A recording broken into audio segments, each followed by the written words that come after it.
Here at Edison Investment Research, Matthew Reid is the analyst covering investment trusts. Today, Matthew, we're talking about Invesco Asia, but they're a UK registered trust. Why are they interesting? And tell me a bit about the structure of these investment trusts. Okay, a UK registered investment trust is like any other PLC. Okay, it has a board of directors. They will produce annual and interim reports. There will be an AGM. Perhaps where they differ is rather than having operating assets, they will have a portfolio of financial investment assets. And typically, the management of those assets will be delegated to a professional investment manager. A key feature of investment trusts is that they have what we call a closed-ended structure. It means that once you've had your initial fundraising and you've issued shares, the number of shares is effectively fixed. So if you want to buy into an investment trust, you have to find an existing shareholder to buy shares from. Similarly, if you want to exit an investment trust, you have to find someone to sell your shares to. Is this a good time to be investing in the Chinese market as far as investment trusts are concerned? For a long time, investors have been attracted to the structural growth story in Asia.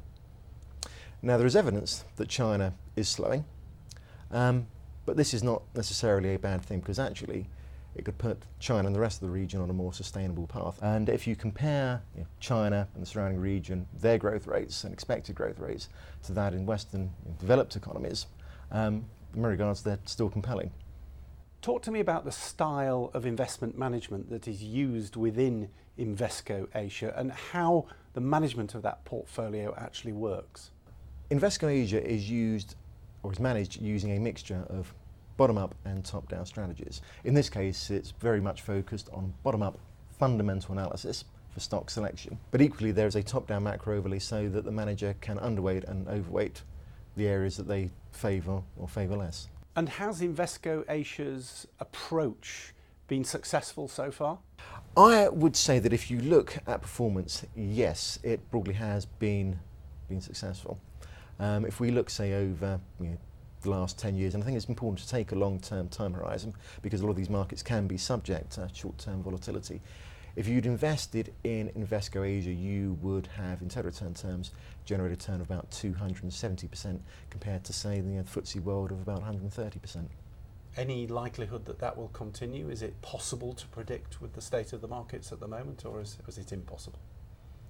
I think that is obviously very difficult. None of us have a crystal ball. However, once again, I would say if you look at growth potential in terms of GDP per capita, the Asian story is still intact. Talk to me about discounts, because I understand that these investment trusts often trade at a discount to their NAV or net asset value. What does that mean and why is it important? I mean, first it may be worth just explaining what a discount is. So, the price of investment trusts, something as we've discussed previously, is set in the market. You've got a market price. The net asset value, what the value of the underlying assets is worth, is really a function of trust assets less its liabilities. The two need not necessarily coincide. So we would say that if a trust is trading below its net asset value, that it's trading a discount to net asset value. Equally, if the trust is trading above that, we would say that it's trading as a premium to net asset value. And why is a discount relevant to shareholders? And perhaps you could also answer, how have the management of Invesco Asia actually managed this discount? Well, the first question is, are our discounts a problem? And the truth is that if you're holding for the long term, arguably they're not. But they are a problem if you wish to exit, because you're then selling your shares below their asset value. Investors will have a tolerance to how much they want to do that. I think it's generally recognised these days that if it is practical, that boards have an obligation to manage the discount. In the case of Invesco Asia, the two approaches are taken.